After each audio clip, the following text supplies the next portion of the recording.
It's Christmas, the most wonderful time of the year.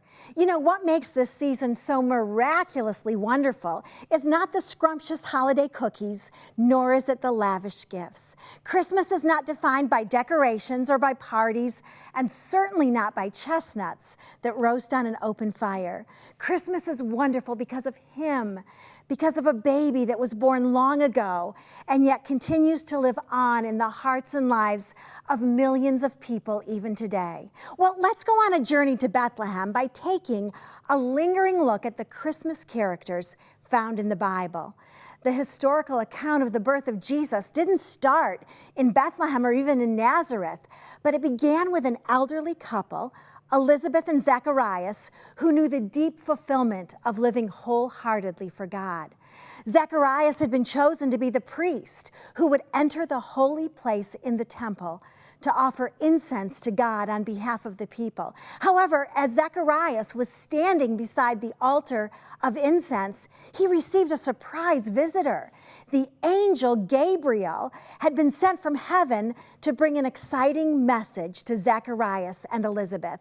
Luke 1:13 says, "Do not be afraid, Zacharias, for your petition has been heard, and your wife Elizabeth will bear you a son."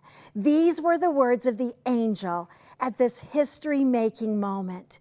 God had been silent for 400 years, and at this instant, Zacharias heard the audible answer for which he and his wife had been praying since the day of their marriage many years ago.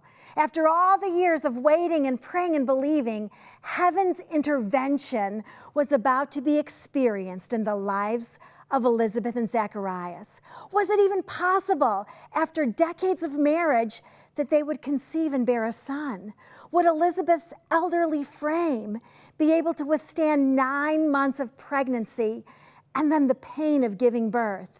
God, are you really this good? Now, it's true.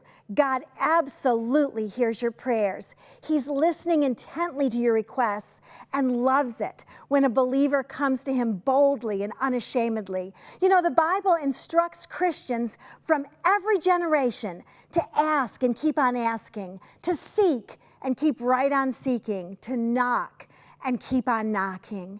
Don't give up, my friend. Don't ever give up. The message of Christmas speaks into our silent world today. We serve a God who answers the prayers of His children. While you wait and while you pray, don't ever give up. For what have you been praying? Perhaps an unsaved spouse or a rebellious child, a breakthrough in your finances, or health concerns may have dominated your prayers for years and years. You need to follow the example of Zacharias and continue to pray with expectation and hope. Now, it might seem like you haven't heard from God for 400 years, but the answer and the voice of God might only be one more prayer away. Christmas is a time when we should all expect heaven's entrance into our dusty worlds. Christmas is a time that reminds us that miracles really do happen. Prayers are actually answered, and that heaven is just one response away. You honor God. You honor the God of Zacharias when you ask of Him the impossible, because impossible is what the God of Christmas does best.